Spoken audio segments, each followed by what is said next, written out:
Welcome to Sleep Universe, a place where stories drift among the stars and dreams carry you beyond the night. Close your eyes, breathe deep. Your journey into rest begins now. The first call came before my coffee had even cooled. A frantic, high-pitched tremor that vibrated through the receiver. It was Clara, the Beaumont Gallery's usually composed curator, and her voice was dangerously close to dissolving into hysterics. "You have to come immediately. Something terrible has happened. The gallery. Oh, just come." I sighed, a familiar weariness settling in. Another shattered vase, a misplaced Renoir. The Beaumont, with its glittering reputation and equally glittering benefactors, was a magnet for minor catastrophes that its staff treated with the gravity of national crises. But Clara's voice held an edge I hadn't heard before, a genuine terror that cut through the usual art world melodrama. Within 20 minutes, my sensible sedan pulled up to the grand facade of the Beaumont Gallery. Even in the crisp morning air before the public hours, the building exuded an aura of old money and hallowed artistry. Polished marble gleamed under the burgeoning sunlight, reflecting the stately archways and the magnificent bronze doors. Normally, the approach would fill me with a quiet appreciation for its grandeur. Today, however, a sense of unease clung to the very stones. The heavy doors groaned open as I pushed them, revealing a vast, echoing space. My footsteps clicked a sharp counterpoint against the polished marble, the sound amplified and sent reverberating into the high, vaulted ceilings, where crystal chandeliers hung like frozen waterfalls. The usual hushed reverence of an art gallery was replaced by a palpable tension, a stillness that felt less like peace and more like held breath. The scent of old canvas and furniture polish, usually comforting, now seemed to carry a faint metallic tang of anxiety. Clara emerged from the shadow of a towering classical sculpture, looking like a ghost of her usually immaculate self. Her chestnut hair, typically coiled into an elegant chignon, had strands escaping, framing a face utterly devoid of color. Her hands were clasped so tightly at her chest that her knuckles were white. "Nancy, thank goodness you're here," she whispered, her voice reedy. She didn't offer her usual polite handshake. Instead, she gripped my arm, her fingers surprisingly cold. "What is it, Clara? You sounded truly distressed on the phone." She swallowed hard, her gaze darting around the cavernous main hall as if expecting an eavesdropper to materialize from behind a Grecian urn. It's the silent vista. Come!" She led me past renowned masterpieces, past velvet ropes and security cameras that now seemed to stare with a silent, accusatory gaze. We navigated the maze of galleries until we reached a section that had been conspicuously cordoned off. A red velvet rope, usually signifying a temporary closure or special exhibit, now felt like a barrier around a crime scene. There it was, The Silent Vista by Arthur Pendleton, a large landscape painting, renowned for its serene, almost photographic realism, a testament to the recently deceased and enigmatic painter's meticulous eye. Pendleton had been a recluse in his later years, his work commanding astronomical prices. This painting was the centerpiece of a major retrospective opening tomorrow, the highlight of the gallery's spring season. At first glance, it looked perfectly normal. The rolling hills, the tranquil lake reflecting a cloud-strewn sky, the distant craggy mountains, all appeared exactly as I remembered them from the catalog. My brows furrowed. "Clara, I don't see." "Look closer, Nancy," she interrupted, her voice a strained whisper. She gestured towards the bottom left quadrant of the canvas. The trees, and the shadow by the old mill, and look at the shepherd in the distance. I stepped closer, my detective's eye trained to pick out discrepancies, slowly adjusting, and then I saw it. The cluster of trees by the lake, usually a uniform dark green, now had a slightly richer, almost emerald hue in certain leaves. The shadow cast by the ancient stone mill, previously a soft, diffused gray, was now deeper, with a hint of purple in its depths. Most unsettling was the distant figure of the shepherd, a tiny, almost insignificant detail in the grand landscape. He seemed to have shifted position, his staff now angled differently, his sheep grazing in a slightly altered formation. It wasn't vandalism, not in the crude sense of slashes or graffiti. This was something far more insidious, far more unsettling. Someone had repainted sections of the original, subtly altering the brushstrokes, the colors, the very composition. It was an act of breathtaking skill, mimicking Pendleton's hand with such precision that it was almost invisible unless you knew the painting intimately. "It's altered," I finally murmured, the word feeling inadequate. "Someone has added to it." "Precisely," Clara wrung her hands. "But how and why? The gallery was locked, the alarms were set. Mr. Finch assures me no one could have gotten in." As if on cue, a gruff voice broke the strained silence. "And that's the truth of it, miss." Mr. Finch, the gallery's head of security, emerged from behind a display pedestal. He was a barrel-chested man with a perpetually stern expression and a gaze that could peel paint. His uniform was immaculate, his arms crossed over his chest in a defensive posture. He eyed me with a mixture of suspicion and thinly veiled annoyance, clearly not thrilled about an outside consultant meddling in his domain. "Good morning, Mr. Finch," I said, my tone even. "Clara tells me there's been an incident." "An incident of no entry, miss," he stated, his voice clipped. "My logs are clear. Alarms were tripped and reset on schedule last night. No breaches, no forced locks, nothing out of the ordinary." He shifted his weight, his gaze fixed on the painting as if daring it to confess its secret. This had to have been done from the inside if it was done at all. Clara flinched at the implication. "Mr. Finch, that's unfair. We all worked late last night, but we were all accounted for." "Working late doesn't mean you were here all night, miss," he retorted, his eyes narrowed. I stepped between them, cutting off the brewing argument. "Let's focus on the facts.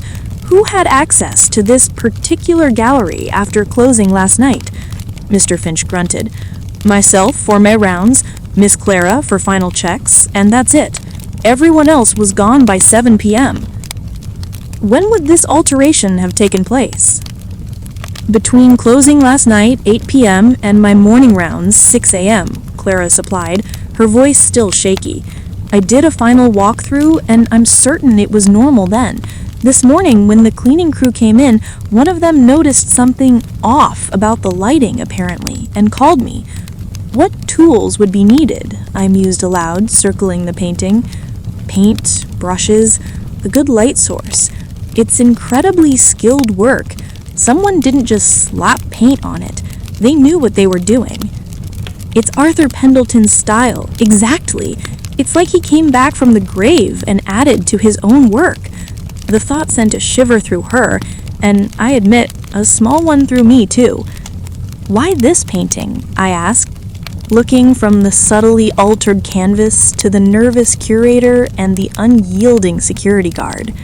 What could be the motive for such a bizarre, subtle alteration? Clara wrung her hands again. "The retrospective opens tomorrow. This is the main attraction.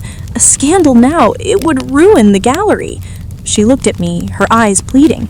"You have to be discreet, Nancy. Please, if this gets out—" "I understand the sensitivity, Clara, but I need honesty and full disclosure from everyone. Anything you're holding back, however small, could be vital." I returned my attention to the painting, my gaze sweeping over the polished marble floor beneath it, and that's when I saw it. Faint, almost imperceptible, a tiny smudge on the pristine surface. It wasn't dust, nor a stray scuff from a shoe. It was a minuscule speck of color, a vibrant, almost electric blue. It stood out against the muted tones of Pendleton's, a splash of unnatural brilliance. It was too small for Clara or Mr. Finch to have noticed, camouflaged by the gallery's grandeur. A tiny thread, but it was a starting point. The weight of the mystery settled upon me. The subtle shifts in the painting hinted at something far more complex and deliberate than simple vandalism. Somewhere in those altered brushstrokes, a secret was hidden, and I intended to find it. The electric blue speck, no larger than a pinhead, was almost swallowed by the grandeur of the marble floor. I knelt, pretending to adjust my shoe, and discreetly scraped it with my thumbnail. It was slightly tacky, like dried paint, but strangely vibrant, unlike any color I'd seen in Pendleton's muted palette. "Don't touch anything," I warned Clara and Mr. Finch, rising, "especially around the painting. We need to preserve any potential evidence." Mr. Finch grumbled, but Clara nodded emphatically. "Of course. What are you looking for?" "Anything that doesn't belong," I replied, my gaze sweeping the floor, the base of the pedestal, the nearby walls. The gallery was meticulously clean, which made the tiny blue speck even more out of place. "Tell me, Clara, what kind of security is in place specifically for the paintings at night? Beyond the general alarms, I mean." Clara wrung her hands. Each gallery has motion sensors, pressure plates under the main pedestals, and infrared beams that cross the entryways, plus Mr. Finch's rounds. And none of these were triggered in this specific gallery. I looked at Finch. "Negative, miss, not a flicker. Everything normal." His tone was dismissive, almost challenging. He clearly took any suggestion of a security breach as a personal insult. I walked a slow perimeter around the silent vista, my eyes scanning every inch. If someone skilled enough to get in and repaint a Pendleton, they were either intimately familiar with the gallery's security systems or they had an inside track. "Tell me, Clara, who on staff has a key to this specific gallery, apart from you and Mr. Finch?" "Only myself and Mr. Finch have master keys for all galleries. However, the cleaning staff, under strict supervision, have keys to certain sections during their shifts, but never alone and never after hours." "And the cleaning staff's schedule last night?" "They finished their main work around 11 p.m., but a skeleton crew comes in around 5 a.m. for a final polish before opening." So, the window is narrowed between 11 p.m. and 5 a.m. That gives our phantom painter 6 hours, give or take, in a supposedly secure gallery to execute a highly skilled alteration. I rubbed my chin. This isn't a quick job. This would require time, focus, and a steady hand. I turned back to the painting, my eyes tracing the newly added brushstrokes, the emerald leaves, the purpling shadow, the subtly shifted shepherd. It was all so deliberate. "Clara, does Pendleton's work typically feature such vibrant blues? The speck I found, it's quite intense." She frowned, considering. Pendleton was known for his earth tones, his masterful use of light and shadow, but rarely anything so electric. He favored more subdued blues for skies or water, but never such an artificial pigment. Unless it's not from this painting. "Exactly," I affirmed. "It suggests the painter brought their own supplies, perhaps even a different style, and that speck might have flaked off a different canvas or even their own clothing." A sudden thought struck me. Has anyone else been notified about this? The gallery director, for instance? Clara wrung her hands again. "Not yet. I I was hoping you could solve it before it became a full-blown scandal. The director, Mr. Sterling, is very particular about the gallery's image, and with Evelyn Grant arriving this afternoon..." She trailed off, a fresh wave of panic washing over her face. Evelyn Grant? I knew the name. A formidable art critic, known for her razor-sharp wit and even sharper tongue. Her reviews could make or break an artist, or even a gallery. What's she got to do with this? She's doing a pre-opening exclusive tour of the Pendleton retrospective this afternoon for her column, Clara explained, her voice barely a whisper. If she sees this, if she writes about an altered masterpiece right before opening, it would be catastrophic. The stakes had just been considerably raised. Not only was there a mystery, but a ticking clock. All right, Clara, let's make a list. Who would have a motive to do this, and who would have the skill? A motive? She pondered, looking genuinely bewildered. Why alter it so subtly? If someone wanted to damage the gallery, they'd slash it, wouldn't they? It's like a secret. Perhaps it is, or a message. Tell me about Arthur Pendleton. Any known enemies, rivals, disgruntled apprentices? Clara frowned, thinking. Pendleton was quite reclusive, especially in his later years. He didn't have many close contacts. He was famously solitary, no apprentices that I know of. As for rivals, his genius was widely acknowledged, so perhaps envy, but who would go to such length? Mr. Finch cleared his throat. There's a queue of people who'd like to get their hands on a Pendleton, legally or otherwise. It's probably a forgery attempt gone wrong. A forgery attempt that involves adding to an original masterpiece rather than replacing it, I countered, raising an eyebrow. That doesn't quite fit, and if it were a replacement, the skill level would be even higher, a perfect copy. Clara, do you have a complete inventory of Pendleton's known works and any details about his personal life? Anything that might give us a clue about hidden meanings or secret messages in his art? Yes, of course. We have extensive archives. I can pull everything relevant.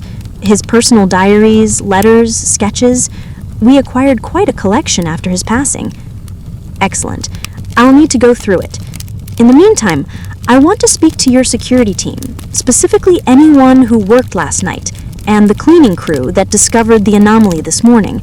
Perhaps they noticed something, however small, without realizing its significance. Clara nodded. I'll arrange it. Where should we start with the archives? Let's start with anything that sheds light on Pendleton's artist process, or any unusual pigments he might have experimented with, and anything about his relationships, particularly with other artists or critics.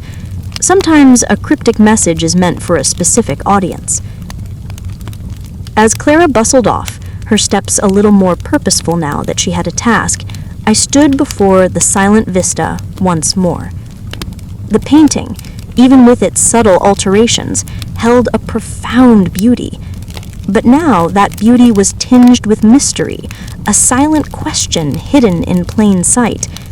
I felt a familiar thrill of the chase, the intellectual puzzle engaging me fully.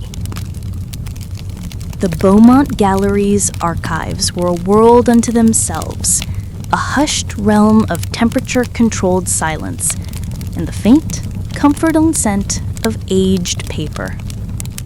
Clara led me through a series of heavy, fireproof doors into a room lined with floor-to-ceiling shelves, filled with leather-bound volumes, flat file drawers, and meticulously labeled boxes.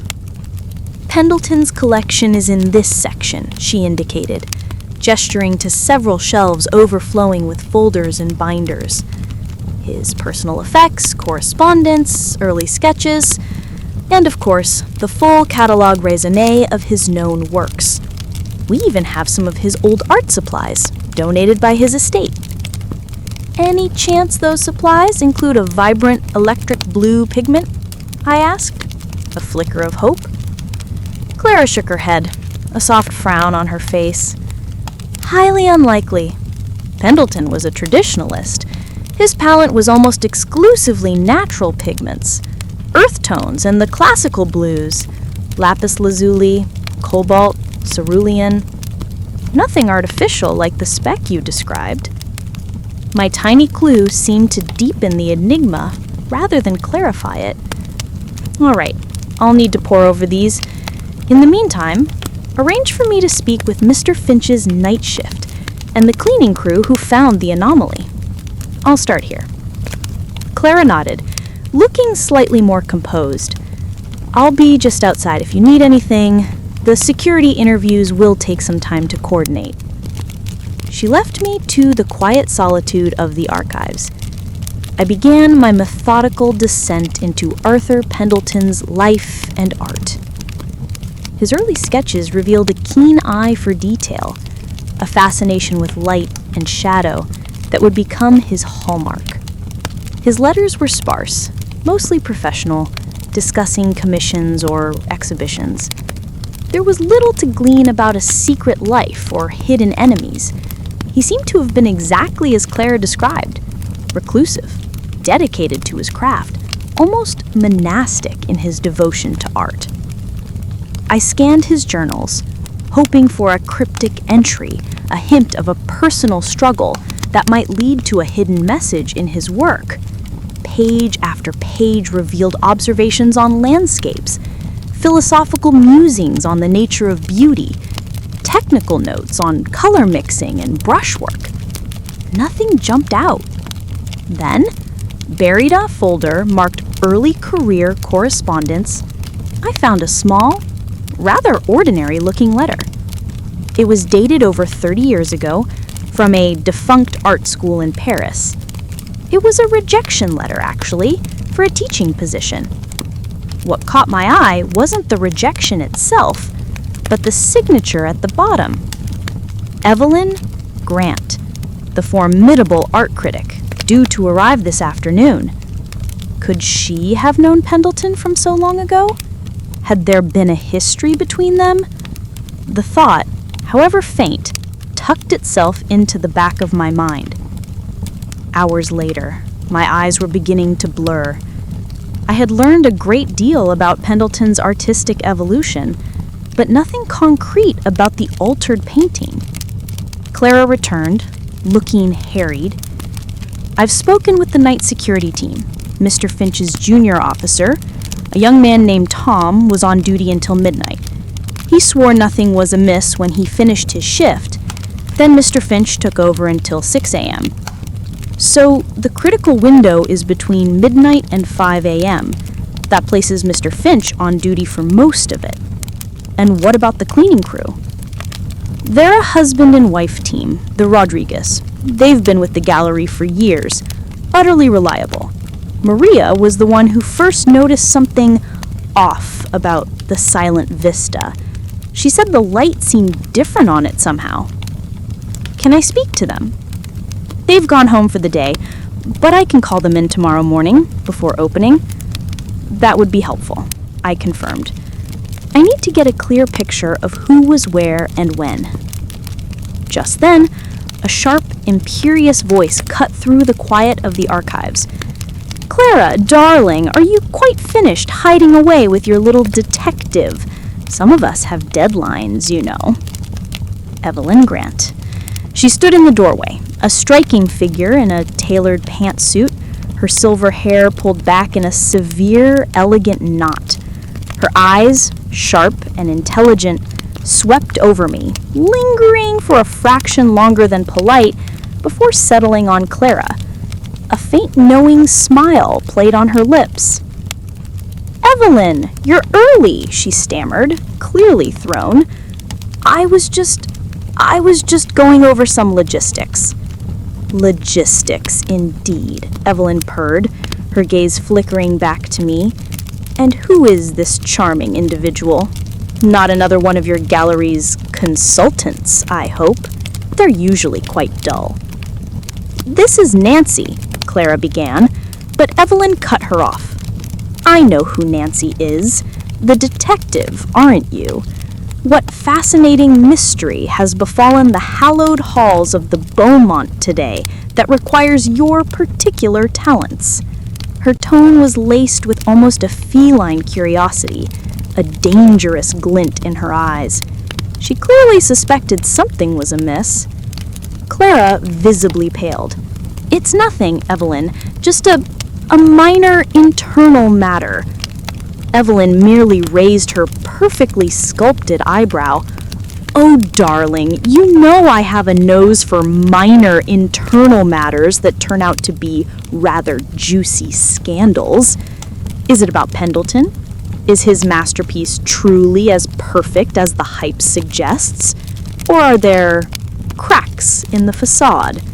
Her gaze was unnervingly direct. I decided to take the lead. "Good afternoon, Miss Grant. We're simply ensuring everything is in order for tomorrow's opening. A few final checks." Evelyn's smile widened, revealing a flash of genuine amusement. "A detective doing final checks? How quaint! Tell me, Nancy, is it true that Arthur Pendleton was once quite the admirer of your own father's work?" The question caught me off guard. My father, also a renowned art expert, had passed away years ago. "I wasn't aware they knew each other particularly well," I replied, carefully. "Oh, they did," Evelyn purred. "A long time ago. A certain exhibition, a critique, rather a dramatic affair, as I recall. But that's ancient history, isn't it? Unlike the contemporary issues, such as the impeccable state of your gallery's most valuable assets." She paused, letting her words hang in the air, a thinly veiled threat. "Well, don't let me interrupt your checks. Clara, perhaps you can give me that exclusive tour now. I'm particularly keen to see the silent vista up close."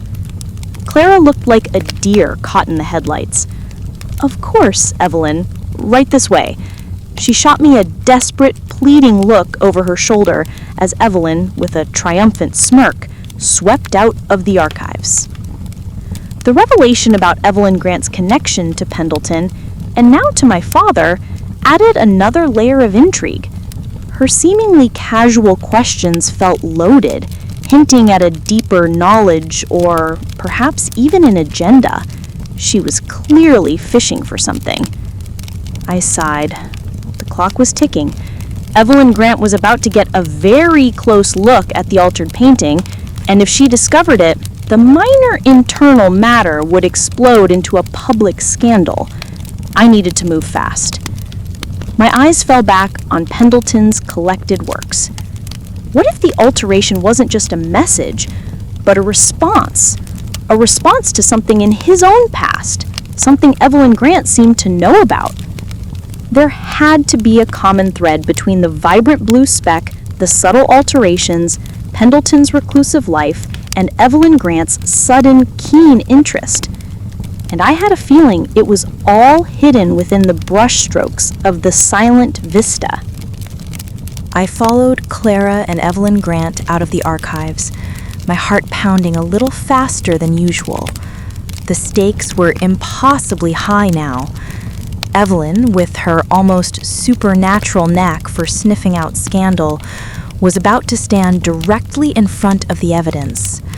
I watched, my senses on high alert, as Clara, pale but attempting a facade of professional cheer, led Evelyn towards the cordoned-off section of the gallery. Mr. Finch stood nearby, an immovable sentinel, his gaze sweeping over the approaching women with a practiced vigilance. He gave me a sharp, questioning look, which I met with a subtle shake of my head. Not yet.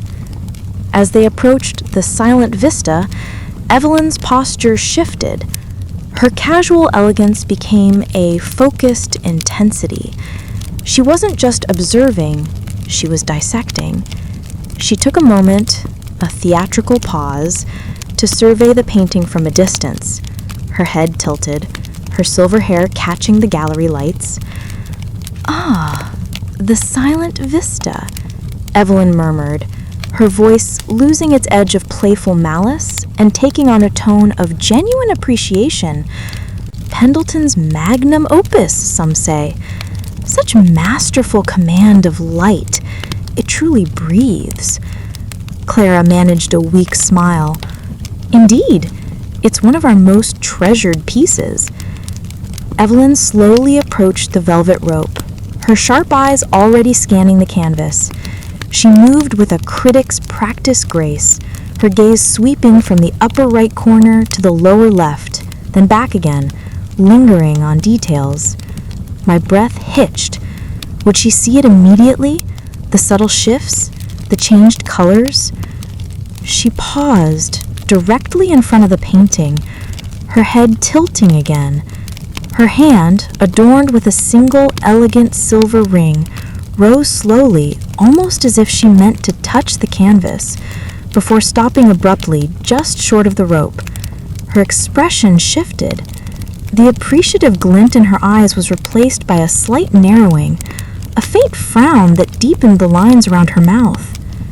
"Clara," she said, her voice now dangerously soft, "do my eyes deceive me, or has Pendleton found a new shade of green in his afterlife?" Clara stiffened. I'm not sure what you mean, Evelyn. It's exactly as it has always been." Her voice was too high, too defensive. Evelyn merely chuckled, a low, throaty sound. "Darling, I reviewed this painting when it was first exhibited 30 years ago. I've seen it countless times since. Those trees there in the foreground," she pointed with a perfectly manicured finger, "they have a distinct emerald glow I do not recall. And that shadow by the mill." She paused, her eyes like lasers dissecting the purpling depths. "Pendleton was a master of shadow, but his darkness was never quite so, well, opulent." Clara was utterly speechless, her face now a ghastly white. Mr. Finch, ever vigilant, took a small, almost imperceptible step closer, his eyes flicking between Evelyn's scrutinizing gaze and Clara's panicked expression. Evelyn turned to me, a triumphant, almost predatory smile playing on her lips. "So, Nancy, your final checks were rather more than routine, weren't they? This isn't just an altered painting, Clara. This is a remarkably repainted painting. Someone has not vandalized this work. They have added to it, and with considerable skill, I might add." She paused, allowing the weight of her pronouncement to settle. "The Beaumont Gallery, home to an altered masterpiece on the eve of its grand retrospective. Oh, the headlines this will make." Her eyes gleamed with a mix of professional thrill and sheer unadulterated mischief. "Clara, please," Clara pleaded, her voice cracking. "You can't publish this. It would destroy us." "Destroy you?" Evelyn scoffed, though her tone softened slightly. "Perhaps. Or perhaps it would make you legendary. A gallery with a mystery hidden in plain sight. Imagine the intrigue. But," she added, her gaze sharpening, "my professional integrity demands I report what I see. Unless, of course, you have a compelling counter-narrative or perhaps a solution." I stepped forward, meeting Evelyn's gaze squarely. "We're investigating, Miss Grant. This was discovered this morning, and we're working diligently to understand what happened." Evelyn's eyes flickered back to the painting, then to me. "I'm sure you are. But tell me, Detective, what could possibly be the motive for such a peculiar act? It's not malicious destruction, but a conversation, a very subtle conversation, conducted through brushstrokes." Her words resonated with my own thoughts. "A conversation, or a message, perhaps." I agreed. "We're exploring all angles." Evelyn's gaze, which had been sweeping the painting again, suddenly stopped. Her eyes narrowed further, focusing on a specific spot in the original painting, a small, almost insignificant detail that had remained untouched by the recent alterations. It was a tiny, dilapidated wooden fishing shack, nestled by the lake in the middle ground, partially obscured by some reeds. "That shack," Evelyn murmured, almost to herself. Such a rustic, almost crude detail in such an otherwise refined landscape. Pendleton loved his paradoxes. She leaned in slightly, straining to see. There's something on the door, a small marking. I remember noticing it years ago. I thought it was just weathering, a trick of the light, but now... She paused, her brow furrowed in concentration. I moved closer, trying to see what she saw. The shack was tiny, easily overlooked. The door was a faded, weathered brown, but Evelyn, with her critic's eye for minute details, had spotted something. A faint, almost invisible symbol etched into the wood. It was small, no bigger than a thumbnail, and barely distinguishable from the natural grain of the wood. "It looks like a stylized A," I said, squinting, "or perhaps a broken compass rose." Evelyn nodded slowly. "Precisely. I always thought it was an artist's signature or a private mark, but seeing this altered painting, it suddenly takes on a new significance, doesn't it?" She looked at me, her eyes gleaming. "Perhaps the alterations aren't random. Perhaps they're drawing attention to something already there, something hidden in plain sight, even in the original work." Clara, having recovered slightly, looked utterly baffled. "A hidden mark? In the silent vista? Evelyn, I've studied that painting for years. I've never noticed anything of the sort." "Because you weren't looking for secrets, darling. You were looking at art. Sometimes they are one and the same." The idea was compelling. What if the new brushstrokes were a breadcrumb trail leading not just to the identity of the repainter, but to a deeper mystery embedded within Pendleton's original work? The stylized A or broken compass rose. Could it be a code, a symbol? And why would someone risk everything to draw attention to it now?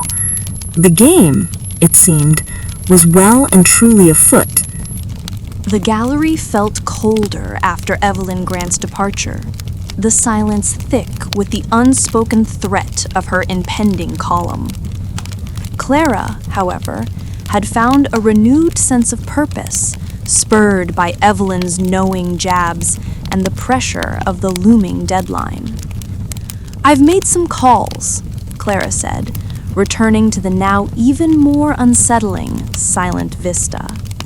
"The Rodriguezes, the cleaning couple, will be in first thing tomorrow, and I've been through Pendleton's personal effects again, specifically looking for anything related to that Paris art school or Evelyn Grant. It's not much, but I found something." She held up a small leather-bound notebook, its pages yellowed with age. This is one of Pendleton's personal journals from his early 20s. He mostly recorded observations, but there's a section, right around the time of that rejection letter, where he became quite introspective. And, she tapped a page with a trembling finger, he mentions Evelyn. Not by name, but by a rather scathing pseudonym. I took the journal, my fingers brushing the aged leather. What does he say? Clara looked uncomfortable. He refers to her as the serpent's tongue. He was clearly deeply wounded by her criticism and the rejection. He writes about feeling misunderstood, about a particular piece of his early work that she dismissed as derivative and lacking soul. He hints that she overlooked its true meaning. "And the piece of art she dismissed," I pressed, a ripple of excitement going through me. "Does he mention it?" "Yes," Clara confirmed. "He refers to it only as my North Star. He felt it was his most personal work at the time, a guide, a map to his own artistic journey. He says she couldn't see past the surface. My North Star, I repeated, my gaze instinctively drawn back to the tiny mark on the fishing shack in The Silent Vista. A broken compass rose, or a stylized A. A North Star is a navigational guide, a fixed point. This felt too coincidental. Is there any mention of a specific symbol? Clara flipped through the journal. No, not directly, but he does write a short, rather dramatic poem on the facing page. It seems to be a lament about his work being unseen. She read it aloud, her voice soft in the cavernous gallery, where the eye cannot discern a silent compass yet to turn, guiding whispers deeply sown, on canvas breathed, in shadows known. Seek not the obvious nor the loud, but in the quiet pierce the shroud.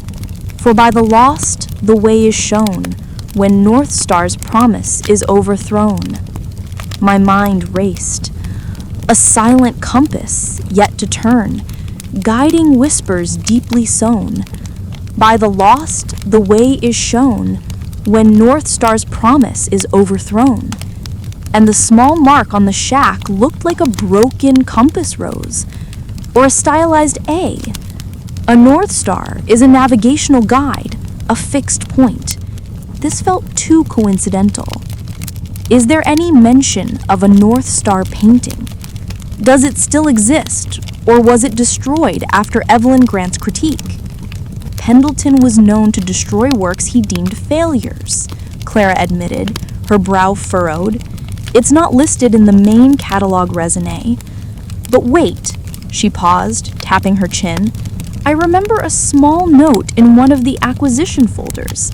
A piece listed as Untitled Landscape with Figure was sold to a private collector years ago, prior to his fame. It was described as a very early experimental work, but the location of the figure was unusual, and it had a slightly crude, compass-like etching on a wooden structure within the painting. It was deemed a minor piece then, but now? Find that acquisition folder, Clara, now, I urged. We need to know who bought it. If the Silent Vista alterations are drawing attention to that symbol, then the North Star painting, if it exists, is crucial. Clara, galvanized by the new lead, hurried back towards the archives. I stood before The Silent Vista again, the cryptic poem echoing in my mind. On canvas breathed, in shadows known. The alterations were indeed in the shadows, in the deepened hues, in the shifted figures. They weren't just random changes. They were emphasizing certain elements, perhaps to make the viewer look more closely at the original details that had been so easily overlooked. But why now? Why 30 years later? And who would know about Pendleton's private poem, his secret symbol, his bruised ego concerning Evelyn Grant? A new thought struck me. The electric blue speck. It was the only foreign element. It didn't fit Pendleton's palette, nor the altered portions of The Silent Vista. What if it wasn't from the painter of the alterations, but from someone else? Someone who was present during the alteration, or who had also been in the gallery. I walked back towards the main hall, needing to reevaluate the alibis. Mr. Finch had been on duty from midnight to 6 a.m. What exactly did his duties entail? I found Mr. Finch near the main entrance, meticulously polishing a brass plaque. He looked up as I approached, his stern expression unwavering. Mr. Finch, I began, your log shows you were on duty from midnight to 6 a.m. Did you remain in this specific section, or did you make rounds through the entire gallery? Entire gallery, miss, he stated, not missing a beat. Routine patrols. Every hour on the hour I walk a circuit. Takes about 20 minutes. The rest of the time I'm usually at my desk in the security office, monitoring the cameras. And the cameras in this gallery? I asked, gesturing vaguely towards the Silent Vista from a distance. "Fully functional, miss," he replied, tapping the plaque with his polishing cloth. "Recorded everything. No breaches." "Could I see those recordings from last night?" He hesitated, then slowly nodded. "I suppose. Come with me." He led me to a small, utilitarian security office tucked away in a discreet corner of the gallery. A wall of monitors displayed various angles of the gallery, quiet and empty in their recorded loops. He fast-forwarded the main feed to last night. From midnight onwards, the footage was dull, monotonous, empty halls, statues standing sentinel.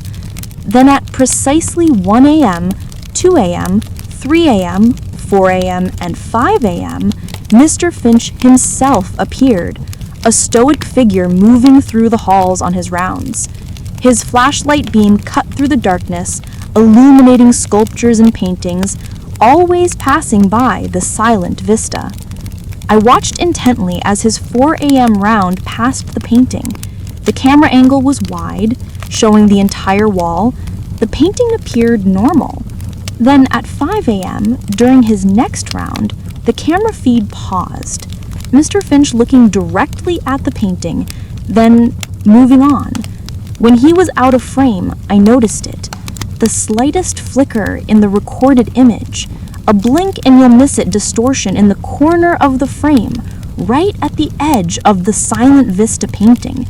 It was almost like a faint, momentary static burst, but it was too localized, too precise. "Pause that," I commanded, "and zoom in, if you can, on that corner of the painting at 5 a.m.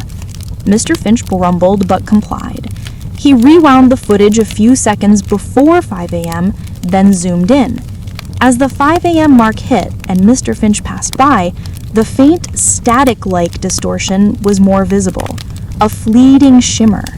It didn't affect the entire screen, just that specific corner of the painting. "What is that?" I asked, my mind racing. "A glitch? A camera malfunction?" Mr. Finch peered at the screen. "Never seen that before, miss. The cameras are top of the line. Could be a bit of dust, I suppose."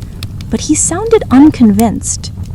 "No," I disagreed, shaking my head. "It's too specific, and it only happens as you pass by, Mr. Finch. Did you notice anything at all during your 5 a.m. round?" He thought for a moment, his brow furrowed. "Nothing out of the ordinary, miss. Just the usual quiet. I checked the painting, like always. Looked normal to me." "Are you sure? Because it looks like something was just being finished, or perhaps even being removed, right as you passed by." His eyes widened slightly, a flicker of doubt crossing his usually unreadable face. "Well, I did notice a faint, unfamiliar scent, like turpentine, maybe? But I dismissed it, thought it was just the cleaning crew coming in soon." "Turpentine? That makes sense. A painter solvent. And the static distortion? What if it wasn't a glitch, but a brief, intense burst of light? A portable UV lamp, perhaps? Used to cure the new paint quickly? Or perhaps just a really strong focus?"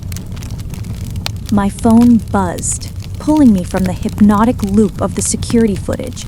It was Clara, her voice breathless with a mix of triumph and disbelief. "Nancy, you won't believe it. I found the acquisition folder for Untitled Landscape with Figure, the North Star painting." "Who bought it, Clara? Quickly," I urged, gesturing for Mr. Finch to mute the security monitors. "A private collector," she rattled off. "A man named Alistair Reed. He acquired it about 25 years ago. The interesting part, Nancy, is that he's a prominent art dealer and he was also a close friend and early patron of Arthur Pendleton, and he happened to be a contemporary of Evelyn Grant, all studying at the same time in Paris." The pieces clicked into place with a satisfying yet unsettling synchronicity. Alistair Reed, a private collector, an early patron, a contemporary of Evelyn Grant in Paris. This wasn't just a random buyer. He was part of the original constellation of characters in Pendleton's early life.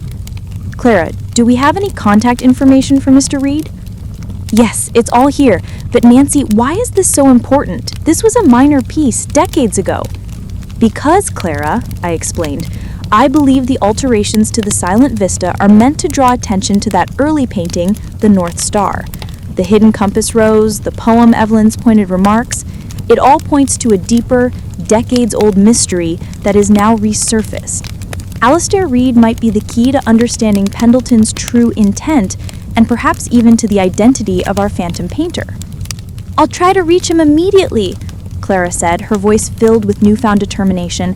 He's notoriously private, but given the circumstances, do your best, I instructed. And don't mention the alterations yet. Just say it's about the upcoming retrospective and a query regarding some early Pendleton works. I ended the call, my mind racing. The connection between Pendleton, Evelyn Grant, and Alistair Reid during their Paris years was too strong to ignore. They were all linked by that crucial period when Pendleton felt his North Star was dismissed. Mr. Finch, I said, turning back to him, can you confirm if Alistair Reid has ever visited the gallery recently? Or if he has any known associates who might have done so? Mr. Finch grunted, typing swiftly on his keyboard, accessing the visitor logs. Reid. Alistair Reid. Yes, he's a regular patron. Last visited 2 weeks ago. Signed in for a private viewing of the Pendleton exhibition pre-installation. He spent a significant amount of time in this specific gallery. He looked at me, a glimmer of understanding dawning in his eyes. And during that visit, was anyone else with him, or did he have any private access? He was alone, Finch confirmed, and signed out after an hour. Standard procedure for private patrons. But, he paused, he did make a rather odd request. He asked for the specific dimensions and hanging specifications for the silent vista, saying he was considering a similar layout for his personal collection. Seemed a bit particular, even for a collector. Very particular, I echoed, my thoughts solidifying. Alistair Reid, the owner of the North Star, had been in the gallery examining the silent vista just weeks before the alteration. He had intimate knowledge of both paintings and a shared past with the key players. He was a prime suspect. But why would he, a renowned art dealer, risk his reputation by subtly repainting a masterpiece? It seemed a bizarre, almost self-destructive act, unless the message was more important than the risk. Just as I was about to consider my next move, my phone vibrated again. It was Clara. Nancy, I got through to Alistair Reid. He's currently out of town, but he's agreed to a video call this evening. He sounded intrigued by my questions about the North Star painting, almost eager. Excellent work, Clara, I said, a sense of cautious optimism. Prepare for the call. I want to be present. In the meantime, I need to go back to the archives. I'm looking for anything else relating to Pendleton's early years, any mention of Alistair Reid, or any further insights into the North Star's meaning beyond that poem. Back in the hushed archives, I dove deeper into Pendleton's early papers. I found a few more brief mentions of Alistair Reid, always in positive terms, referring to him as a supportive friend who understood his vision when others scoffed. There was a small, fading photograph tucked into a loose leaf showing a younger Pendleton, a vibrant, intense young man, standing next to a slightly older, elegant man with a thoughtful expression, presumably Alistair Reid. In the background, there was a faint glimpse of what looked like a bustling Parisian street. Then, in a small, tattered diary from that same period, I found another entry that sent a chill down my spine. It was dated a few weeks after the North Star painting was dismissed by Evelyn Grant.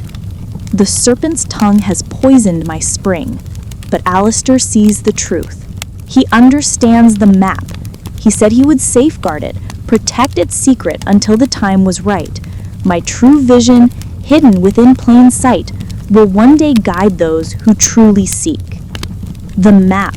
Pendleton had explicitly called his North Star painting a map, and Alistair Reid had promised to safeguard its secret. This wasn't just about an altered painting, it was about an elaborate decades-old code hidden within two masterpieces, with Alistair Reid as the likely custodian of the key.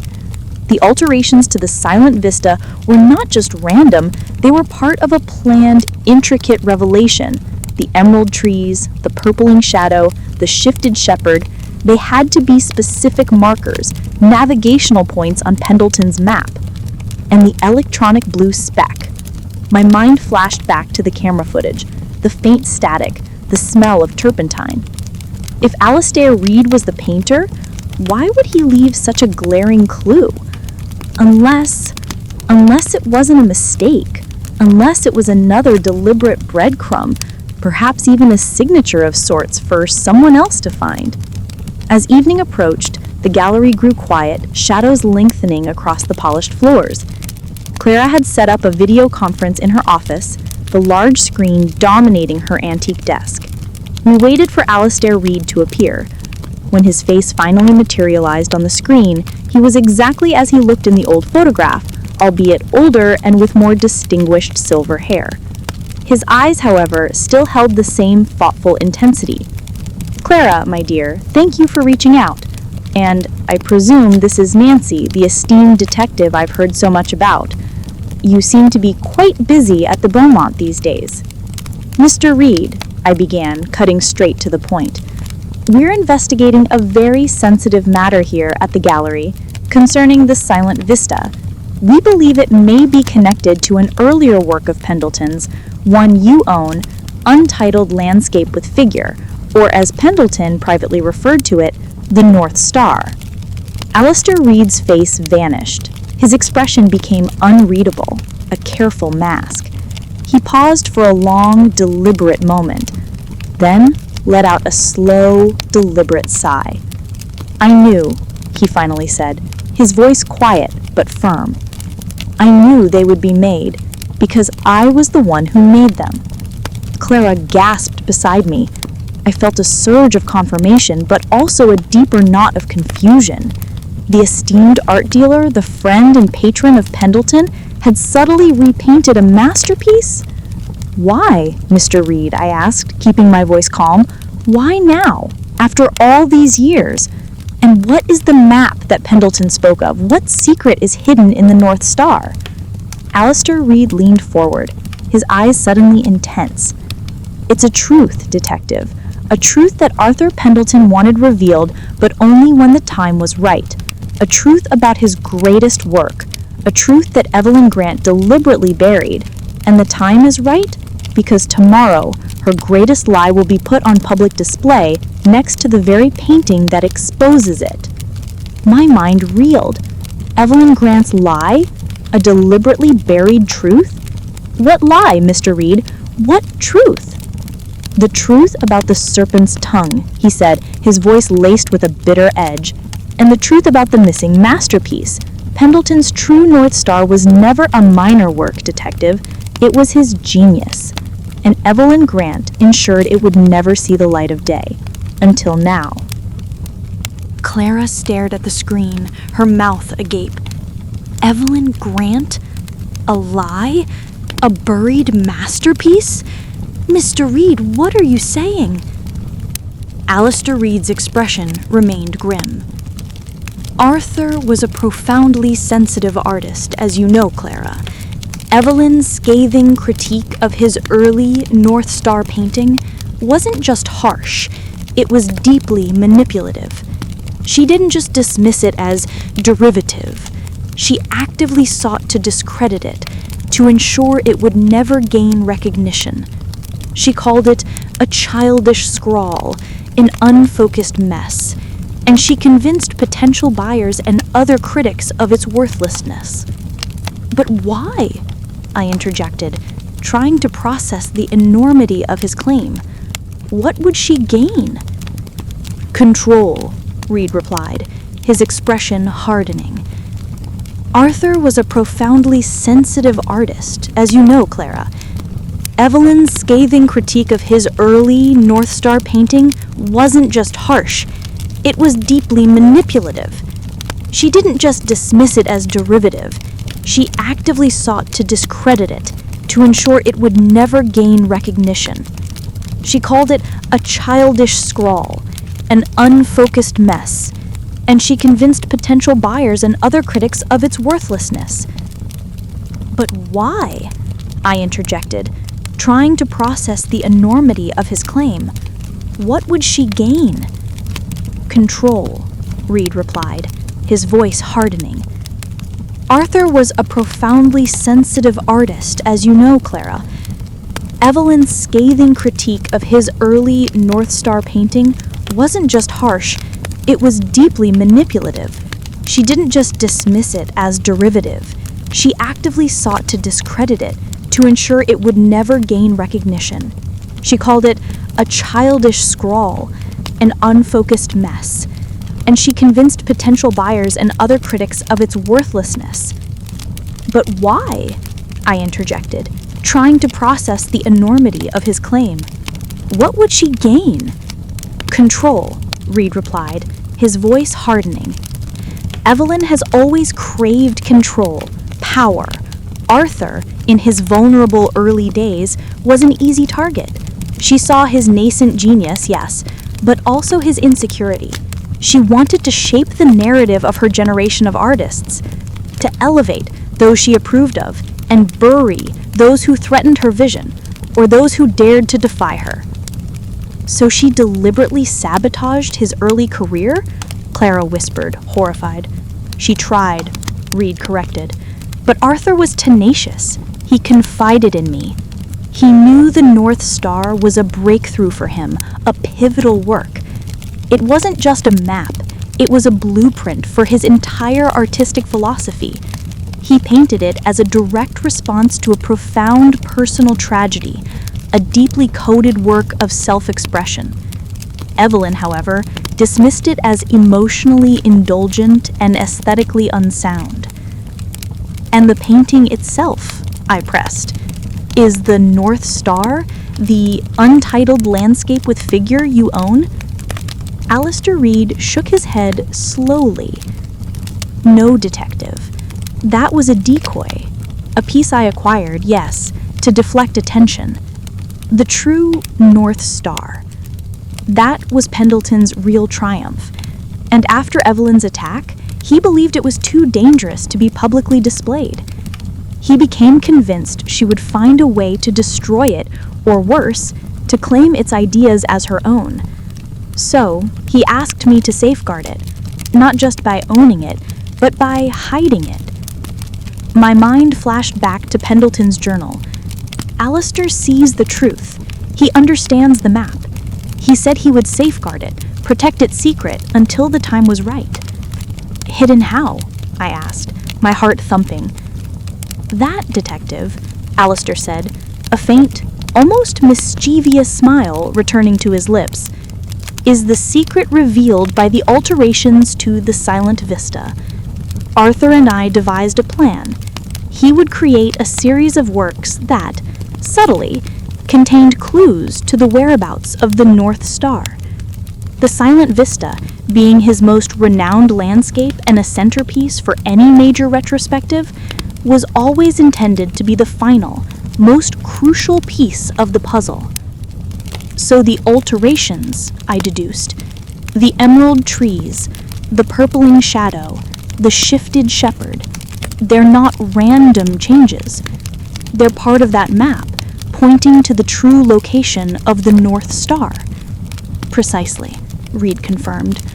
Arthur knew Evelyn would eventually take credit for discovering his genius, positioning herself as his lifelong champion.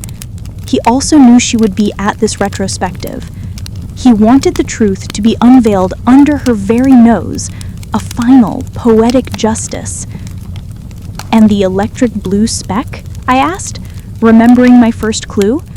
The static on the security footage? Was that part of the plan too? Alistair Reed hesitated, his gaze briefly flickering away from the camera. The speck. That was an unforeseen complication, a stray fragment from a new pigment I've been experimenting with in my own studio. It was an oversight on my part, I admit. The static, I used a very specialized, high-intensity LED light to ensure the new paint dried and integrated perfectly within a short time frame. It must have caused a momentary interference with the camera's sensor. I had hoped it would be dismissed as a minor glitch. And the broken compass rose or stylized A in the fishing shack? Clara asked, still struggling to catch up. That, Reed said, his eyes returning to me with renewed intensity, is the key to understanding the type of location, Clara. It's not a literal compass. It's a symbolic one. The A stands for Arthur, yes, but also for anchor. The anchor, in nautical terms, is about setting a fixed position, finding stability, and the brokenness of it, that signifies a place that was once vital, then lost, then rediscovered.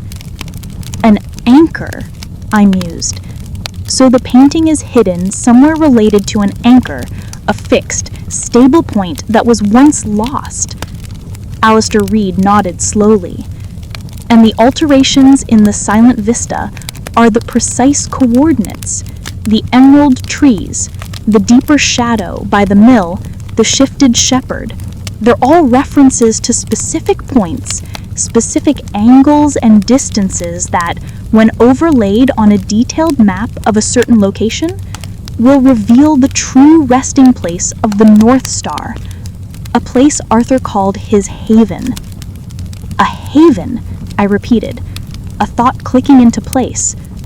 Pendleton's journals often spoke of his reclusive retreat in the Scottish Highlands, didn't they, Clara? He called it his sanctuary, his place of profound inspiration. Yes, he had a small cottage, far from any major towns, overlooking a loch. He rarely spoke of it, but it was known to be where he created some of his most profound work. And that loch, Alistair added, was where he found his peace. It was also where he kept a small, old fishing boat which he affectionately called the North Star.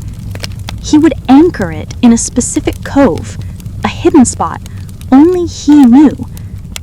The pieces, the disparate fragments, were rapidly coalescing.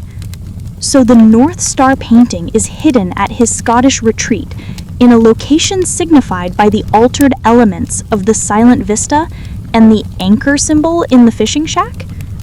Precisely, Reed confirmed. The emerald trees represent a specific cluster of ancient Caledonian pines on the west shore of the loch. The deeper, purpling shadow by the mill points to the angle of the sunlight at a certain time of day, aligning with a distinctive rock formation. And the shifted shepherd, that signifies a landmark, a solitary cairn that overlooks the hidden cove where he would anchor his boat.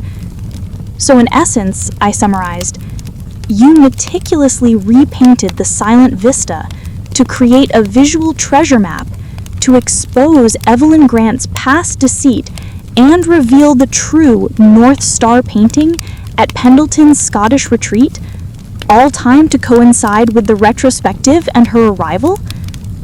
Alistair Reed gave a wry smile. A rather dramatic gesture, I admit, but Arthur's legacy deserved nothing less.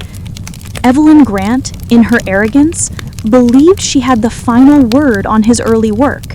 She doesn't, and she will learn that tomorrow. But, Mr. Reed, Clara interjected, a new concern. If Evelyn knows about the alterations now, she might try to stop you. She might even try to find the painting herself. Reed's smile faded. That is a risk I am willing to take, but I believe Arthur's clues are too subtle, too deeply embedded for anyone without my understanding of his intent to decipher quickly. Evelyn is clever, but she... The pre-dawn chill of the Scottish Highlands bit through my coat, a stark contrast to the climate-controlled halls of the Beaumont Gallery. Clara, looking utterly exhausted but wired with adrenaline, shivered beside me as our hired jeep bounced along a narrow, unpaved track. The air was crisp, carrying the scent of damp earth, pine needles, and the faint, briny tang of a distant loch. "I still can't believe this," Clara muttered, clutching the detailed topographic map of the Coolin Mountains. A treasure hunt, for a painting, and Evelyn Grant is probably already halfway here. I took precautions, I assured her, though a knot of anxiety still tightened in my stomach. After my conversation with Alistair Reed, I immediately contacted a trusted network of art recovery specialists and a local Scottish police contact. I didn't explicitly tell them about the altered painting or Alistair's confession, but I hinted at an urgent matter of art historical significance and a potential race against a rival collector to secure a newly discovered Pendleton piece. It was enough to get them on standby, ready to assist if needed. Alistair Reed, from his remote location, had sent me precise digital overlays of the silent vista onto a satellite map of Loch Currisk. The emerald trees in the painting corresponded to a distinctive cluster of ancient Caledonian pines, gnarled and windswept on the western shore. The purpling shadow by the mill, linked to a specific angle of morning light, pointed to a jagged rock formation resembling a sleeping dragon. And the shifted shepherd in the distance? That was the cairn, a man-made pile of stones overlooking a small, secluded cove. "All right, Clara," I said, pulling the jeep to a stop where the track dissolved into a tangle of moorland. "This is as far as the car can go. We're on foot from here." According to Alistair's map, the ancient pines should be just over that rise. We began our trek, the silence of the wilderness broken only by the crunch of our boots on the frost-hardened ground and the distant cry of a curlew. Clara, despite her initial protests about hiking, seemed to draw strength from the raw beauty of the landscape.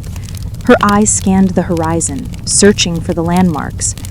As we crested the rise, the full majesty of Loch Currisk spread before us. It was a dark, brooding expanse of water, nestled amidst towering, jagged peaks that rose dramatically from its shores. The sky was a painter's dream, streaks of bruised purple giving way to the soft blush of dawn. And there, on the western shore, was the unmistakable cluster of ancient Caledonian pines. "There they are," Clara exclaimed, pointing, just as he described. We quickened our pace, navigating the uneven terrain. The air grew colder as we approached the loch. As we drew nearer to the pines, another detail from Alistair's instructions came to mind. An old, half-buried stone marker near the ancient pines. We searched meticulously amongst the roots and fallen needles. Finally, Clara gave a triumphant cry. "Here, look!" Half buried in the mossy ground, almost indistinguishable from the surrounding rocks, was a flat slab of gray stone. It was worn smooth by time, but a faint, crudely carved symbol was still visible on its surface.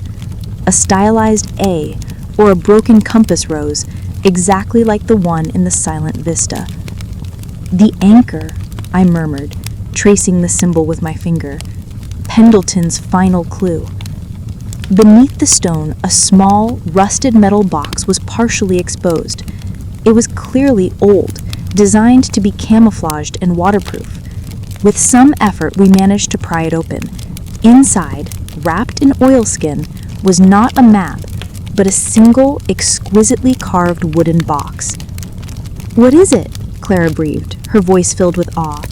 I carefully opened the wooden box. Inside, nestled on a bed of faded velvet, was a single, rolled-up canvas, no larger than a placemat. It was secured with a thin leather strap. "This must be it," I said, my hands trembling slightly with anticipation. "The final clue, the map to the North Star itself." We carefully unrolled the canvas. It was a painting, but not the grand landscape we expected. It was a highly stylized, almost abstract rendering of the loch, seen from a specific vantage point, but overlaid with intricate, almost geometric patterns.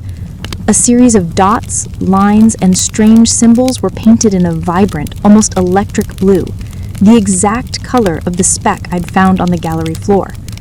"It's a map," Clara whispered. "Those lines, those dots, they must represent specific distances and directions."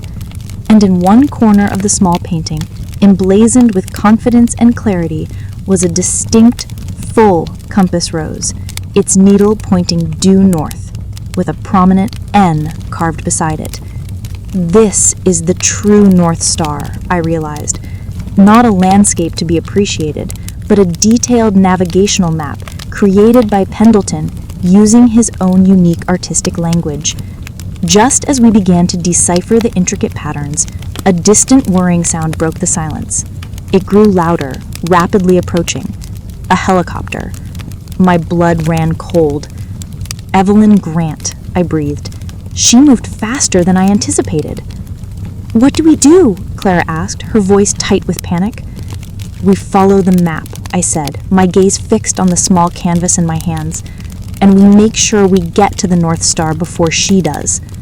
The helicopter's shadow fell over us as it hovered, the downdraft whipping our hair and clothes. Below, a figure emerged, elegant even in the rugged landscape, her silver hair catching the first rays of the rising sun. Evelyn Grant, accompanied by a burly, impatient-looking man who was clearly not there for an art appreciation tour. Evelyn's eyes, even from a distance, were fixed on the small rolled-up canvas in my hand. Her triumphant smirk was unmistakable. "Well, well, Nancy," she called over the roar of the rotor blades, her voice amplified by the wind. "It seems my minor internal matter has led us on quite a scenic detour. Hand over that painting, darling. It belongs to history, not to a quaint little scavenger hunt." "It belongs to Arthur Pendleton's legacy, Evelyn, a legacy you tried to bury." She merely laughed, a sharp, unfeeling sound that was swallowed by the wind.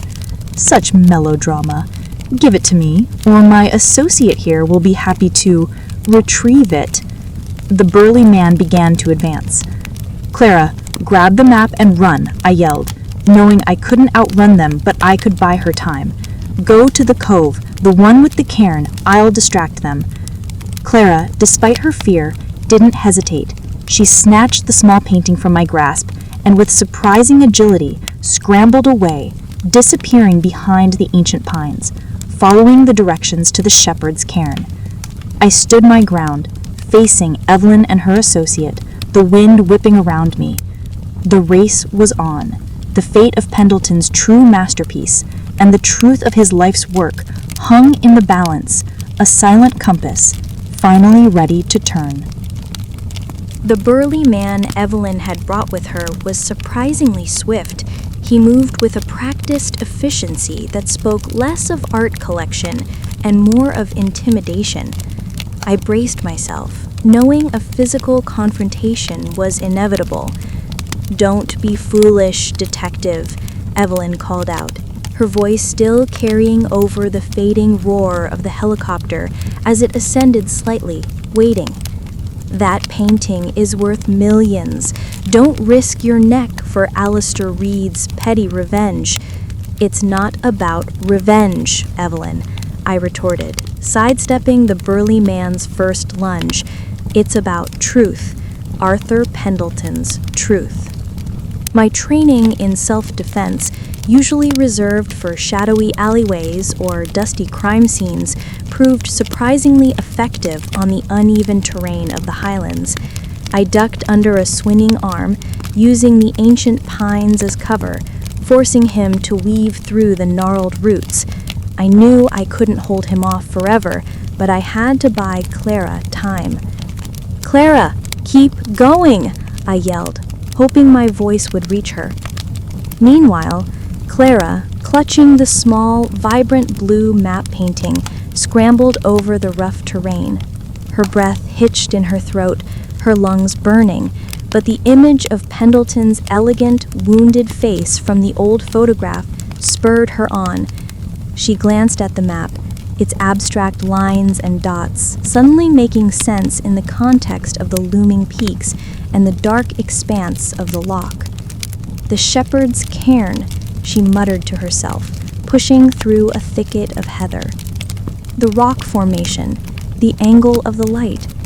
The sun, now fully risen, cast long, dramatic shadows. Clara followed the map's visual cues, triangulating her position with the distinctive dragon's teeth rock formation and the specified angle of the sun. The path led her towards a secluded cove where the water was calmer, almost glassy, and there, Perched on a small knoll overlooking the cove was the cairn, a pile of stones, weathered and ancient, exactly as described in the map. She reached it, breathless, her heart hammering against her ribs. The map indicated that the final hiding spot would be within the cairn itself, or directly beneath it, aligned with a specific rock. She carefully moved some of the topmost stones, her hands scraping against the rough surfaces. Below the stones, nestled in a waterproof cavity, was another, much larger rolled canvas. It was thick, clearly substantial. With trembling hands, Clara pulled it free. It was wrapped in heavy canvas and tied with a complex knot. This had to be it. Back at the Pines, I was still engaged in a desperate dance with Evelyn's brute. He was powerful, but I was agile. I knew I couldn't win, but I could endure. Just as he lunged again, Evelyn's voice, now sharper with irritation, cut through the air. "Enough! He's just a diversion. She has the real prize. Get the painting," she shrieked, pointing towards the cove where Clara had just disappeared. The burly man, abandoning me, turned and sprinted towards the cove. Evelyn, too, began to pick her way with surprising speed over the uneven ground, her elegant suit now streaked with mud. I knew I couldn't let them reach Clara unchallenged. Despite my aching muscles, I pushed myself to follow, weaving through the treacherous terrain, keeping a watchful eye on Evelyn and her henchmen. I reached the edge of the cove just as the burly man grabbed Clara. He snatched the canvas from her hands, his eyes gleaming with triumph. Clara struggled, but he was too strong. "Let go of it!" Clara cried, her voice echoing across the still waters of the loch. Evelyn arrived moments later, her face flushed with exertion, but her eyes alight with a fierce, possessive joy. "At last," she gasped, looking at the rolled canvas in her associate's hands. "My childish scrawl returns." She reached out, her fingers trembling, to take the canvas. Let's see what secrets Pendleton tried to hide from me for all these years. But before she could fully grasp it, a stern, authoritative voice boomed across the cove. "Hold it right there. This is a restricted area. Put that canvas down." A small group of figures emerged from the tree line, led by a uniformed officer from the local Scottish constabulary, accompanied by 2 art recovery specialists. They had been discreetly following my coordinates, having been tipped off about a potential art recovery operation. Evelyn Grant froze, her triumphant expression replaced by a look of sheer fury. Her associate, caught off guard, hesitated, still clutching the canvas. "Officer," I called out, my voice ragged, pointing to the canvas. "That's a stolen painting. They're trying to take it." The officer, a no-nonsense woman named Inspector MacDonald, immediately took charge. "Sir, step away from the canvas. It is now evidence." The burly man glared at me, then at Inspector MacDonald, but eventually, seeing the futility, he slowly lowered the canvas. Evelyn, however, was not so easily deterred. "This is preposterous. This is my property. I was merely retrieving an item of personal interest. This woman," she gestured wildly at me, "has led you on a wild goose chase." "On the contrary, Ms. Grant," Inspector MacDonald said calmly, "we have been informed there is a substantial claim to this item and a serious allegation of its illicit recovery. Until the provenance and circumstances are fully investigated, this painting is under police custody." She nodded to one of the specialists, who carefully took possession of the rolled canvas. Clara, still shaken, stumbled towards me. "Nancy, it was so close." "Too close," I agreed, my eyes fixed on Evelyn. She was pale, her composure finally shattered. The prospect of having the North Star painting snatched from her grasp, not by Alistair Reed, but by the authorities, was clearly a bitter blow. "I need to speak with your associate, Ms. Grant, and I believe you have some explaining to do about your presence here." She shot me a look of pure venom, a promise of future retribution, but for now, she was outmaneuvered. The helicopter, seeing the turn of events, slowly ascended and disappeared over the peaks, leaving the cove in a tense silence. The true North Star painting, Pendleton's hidden masterpiece, was finally safe, but the journey wasn't over. Its unrolling, its examination, and the full revelation of Evelyn Grant's past deceit still awaited us back at the Beaumont Gallery. The quiet whispers of the Highlands now gave way to the clamor of justice. The return to the Beaumont Gallery was a whirlwind. Inspector MacDonald, having secured the North Star canvas, wasted no time. Our team meticulously documented the scene at La Corisque, questioned Evelyn Grant and her associate, who remained tight-lipped, and then transported the precious canvas directly to the gallery under armed guard. Alistair Reed, having been informed of the successful recovery, arranged for his lawyer to be present. Back in Clara's office, the atmosphere was electric. Inspector MacDonald presided over a makeshift meeting with myself, Clara, and Alistair Reed present, via video link, along with Reed's lawyer. Evelyn Grant, defiant and furious, sat rigidly in an armchair, flanked by her own formidable legal team. Mr. Finch stood by the door, his usual sternness now mixed with a grudging respect for the unfolding drama. "All right," Inspector MacDonald began, her voice crisp. "We have retrieved a canvas from a location matching the detailed instructions provided by Ms. Nancy. Mr. Reed, you have admitted to altering the silent vista at the Beaumont Gallery. Ms. Grant, you were found attempting to take possession of this recovered canvas. We are here to establish the facts surrounding Arthur Pendleton's North Star painting and its connection to these events." The recovered canvas lay on a large, felt-covered table. It was still rolled, its secrets held tight within its heavy wrapper. "Before we unroll it," I said, addressing the room, "I believe it's important to understand the context. Alistair, if you would, please briefly explain the origin of the North Star and Evelyn Grant's role in its suppression." Alistair Reed, looking composed and determined on the screen, recounted the story with clarity.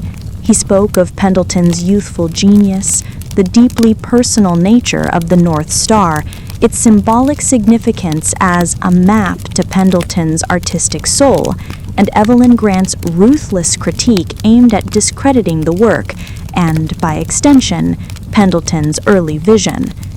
Evelyn's lawyer immediately interjected. "Pure speculation and slander, Inspector. Ms. Grant is a respected critic. Her opinions were professional judgments, not personal attacks. My professional judgment was that the painting lacked substance and artistic merit. It was an unpolished, sentimental piece, completely unworthy of a serious artist." "On the contrary, Ms. Grant," Alistair Reed said, his voice cutting through her words, "you called it a childish scrawl and an affront to aesthetic principles. You publicly derided it, knowing full well its significance to Arthur. You did so to exert control over the emerging art scene, to dictate what was acceptable art, and to sideline any artist who dared to challenge your authority." He then detailed how he and Pendleton had devised the elaborate plan to hide the true North Star, using a decoy painting and embedding clues in subsequent works, culminating in the silent vista being altered to serve as the final map. "And your confession to altering the silent vista, Mr. Reed?" Alistair questioned. My actions, while technically an alteration, were not an act of vandalism. They were an act of revelation, to fulfill a promise to a dear friend and to correct a historical injustice. The alterations were entirely reversible, and I used only period-appropriate materials to ensure no lasting damage was done to the original integrity of the work. I stepped forward. And the electric blue speck found on the gallery floor, Mr. Reed, along with the camera anomaly, corroborate your account of using modern, specialized lighting to integrate the new paint quickly. Now all eyes turned to the wrapped canvas, the moment of truth. If there are no further immediate objections, Inspector MacDonald said, looking at Evelyn's lawyers, I believe it is time to examine the contents of this canvas. For the record, the recovery specialists have confirmed it appears to be an authentic, uncatalogued Pendleton piece based on its materials and initial assessment. One of the specialists carefully began to unwrap the canvas. The room fell into a profound silence, broken only by the rustle of the protective coverings. As the layers came off, a gasp rippled through the room. The painting was magnificent. Not a grand, sweeping landscape like the Silent Vista, but an intensely personal portrait. It depicted a solitary figure, a young man, standing on a craggy shore looking out over a stormy, churning loch. The figure's face, partially obscured by shadow, was filled with a profound sense of yearning and determination. The brushwork was raw, passionate, almost defiant, a stark contrast to the refined realism of Pendleton's later works. But what truly captivated everyone was the sky. It was a maelstrom of color, dark, turbulent clouds parting to reveal a single brilliant star, the North Star, casting an ethereal, almost spiritual light onto the figure. And at the bottom of the canvas, etched into a weathered piece of driftwood in the foreground, was a clear, unbroken compass rose, vibrant and intentional, a true North Star guiding light. But most strikingly, intertwined with the natural elements of the stormy loch were abstract symbols, almost like a secret language, pulsing with a vibrant electric blue. It was the same electric blue as the speck I'd found on the gallery floor, the same blue that marked the map painting. It was a powerful, almost unsettling color, radiating from within the natural blues and grays of the storm. "My God," Clara whispered, tears welling in her eyes. It's phenomenal. It's nothing like his later work, but it's breathtaking." The art recovery specialists murmured in agreement, their professional detachment dissolving into awe. But Evelyn Grant was a statue. Her face was ashen, her eyes fixed on the canvas, a mixture of shock, disbelief, and dawning horror etched onto her features. The vibrant blue, the defiant brushstrokes, the clear, intentional compass rose, this was not a childish scrawl. This was a raw, powerful masterpiece, a pivotal work that clearly foreshadowed the genius Pendleton would become. Her dismissal of it, her lie, was now glaringly obvious, painted in luminous blue. "This is the North Star," I stated, my voice firm, "Arthur Pendleton's true North Star, not only a work of immense artistic merit, but a deeply personal, coded work of art that was deliberately suppressed for decades." The vibrant blue, Alastair Reed's voice came over the speaker, was Arthur's defiance. He knew that the color, so artificial and striking against his natural palette, would be a clear indicator that this painting was deliberately marked, and that its discovery was intentional. It was his signature, his way of saying, "I knew you would try to bury me, but I will rise." Evelyn's lawyer began to stammer. "Inspector, this is still circumstantial. There is no definitive proof that Ms. Grant... I have Pendleton's journal entries detailing his emotional trauma after Evelyn Grant's critique, referring to her as the serpent's tongue, and his subsequent plan with Mr. Reed to hide and later reveal the North Star. We also have the testimony of Mr. Reed, who has admitted to the alterations and detailed the complex map embedded in the silent vista and the small map painting found at the Scottish site, which all points to a clear, malicious intent on Ms. Grant's part to suppress a masterpiece. Inspector MacDonald looked from the awe-inspiring painting to Evelyn Grant, whose silence now spoke volumes. "Ms. Grant," she said, her voice devoid of emotion, "I believe we have sufficient grounds to begin a formal inquiry into potential art fraud and malicious interference in an artist's career. Your attempts to retrieve this painting under false pretenses this morning also raise serious legal questions." Evelyn finally moved, slowly, deliberately. She rose from her chair, her gaze sweeping over the faces in the room, lingering on mine with a hatred that was almost palpable. Then she turned back to the North Star. Her eyes, once so sharp, now seemed to crumble, seeing not just a masterpiece, but the utter ruin of her own carefully constructed legacy. "This isn't over," she whispered, her voice hoarse. But it was an empty threat. The truth, finally brought to light, was far more powerful than any lie she could conjure. The grand art gallery, with its polished marble floors and echoing footsteps, had witnessed not a crime, but The return to the Beaumont Gallery was a whirlwind. Inspector MacDonald, having secured the North Star canvas, wasted no time.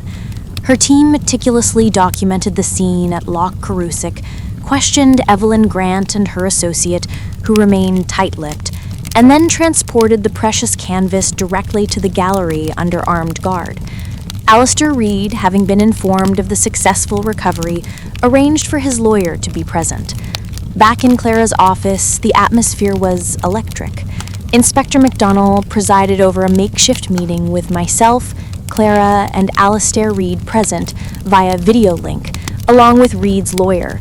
Evelyn Grant, defiant and furious, sat rigidly in an armchair, flanked by her own formidable legal team. Mr. Finch stood by the door, his usual sternness now mixed with a grudging respect for the unfolding drama. "All right," Inspector MacDonald began, her voice crisp. "We have retrieved a canvas from a location matching the detailed instructions provided by Miss Nancy. Mr. Reed, you have admitted to altering the silent vista at the Beaumont Gallery. Miss Grant, you were found attempting to take possession of this recovered canvas. We are here to establish the facts surrounding Arthur Pendleton's North Star painting and its connection to these events." The recovered canvas lay on a large, felt-covered table. It was still rolled, its secrets held tight within its heavy wrapper. "Before we unroll it," I said, addressing the room, "I believe it's important to understand the context. Alistair, if you would please, briefly explain the origin of the North Star and Evelyn Grant's role in its suppression." Alistair Reed, looking composed and determined on the screen, recounted the story with clarity. He spoke of Pendleton's youthful genius, the deeply personal nature of the North Star, its symbolic significance as a map to Pendleton's artistic soul, and Evelyn Grant's ruthless critique aimed at discrediting the work and, by extension, Pendleton's early vision. Evelyn's lawyer immediately interjected. "Pure speculation and slander, Inspector. Miss Grant is a respected critic. Her opinions were professional judgments, not personal attacks." "My professional judgment was that the painting lacked substance and artistic merit," Evelyn herself chimed in, her voice cold. "It was an unpolished, sentimental piece, completely unworthy of a serious artist." "On the contrary, Miss Grant," Alistair said, his voice cutting through her words, "you called it a childish scrawl and an affront to aesthetic principles. You publicly derided it, knowing full well its significance to Arthur. You did so to exert control over the emerging art scene, to dictate what was acceptable art, and to sideline any artist who dared to challenge your authority. He then detailed how he and Pendleton had devised the elaborate plan to hide the true North Star, using a decoy painting and embedding clues in subsequent works, culminating in the silent vista being altered to serve as the final map. "And your confession to altering the silent vista, Mr. Reed?" Inspector MacDonald questioned Alastair. "My actions, while technically an alteration, were not an act of vandalism. They were an act of revelation, to fulfill a promise to a dear friend and to correct a historical injustice. The alterations were entirely reversible, and I used only period-appropriate materials to ensure no lasting damage was done to the original integrity of the work. I stepped forward. And the electric blue speck found on the gallery floor, Mr. Reed, along with the camera anomaly, corroborate your account of using modern, specialized lighting to integrate the new paint quickly. Now all eyes turn to the wrapped canvas, the moment of truth. If there are no further immediate objections," Inspector MacDonald said, looking at Evelyn's lawyers, "I believe it is time to examine the contents of this canvas. For the record, the recovery specialists have confirmed it appears to be an authentic, uncatalogued Pendleton piece based on its materials and initial assessment." One of the specialists carefully began to unwrap the canvas. The room fell into a profound silence, broken only by the rustle of the protective coverings. As the layers came off, a gasp rippled through the room. The painting was magnificent. Not a grand, sweeping landscape like the silent vista, but an intensely personal portrait. It depicted a solitary figure, a young man, standing on a craggy shore looking out over a stormy, churning loch. The figure's face, partially obscured by shadow, was filled with a profound sense of yearning and determination. The brushwork was raw, passionate, almost defiant, a stark contrast to the refined realism of Pendleton's later works. But what truly captivated everyone was the sky. It was a maelstrom of color, dark, turbulent clouds parting to reveal a single, brilliant star, the North Star, casting an ethereal, almost spiritual light onto the figure. And at the bottom of the canvas, etched in a weathered piece of dry wood in the foreground, was a clear, unbroken compass rose, vibrant and intentional, a true North Star guiding light.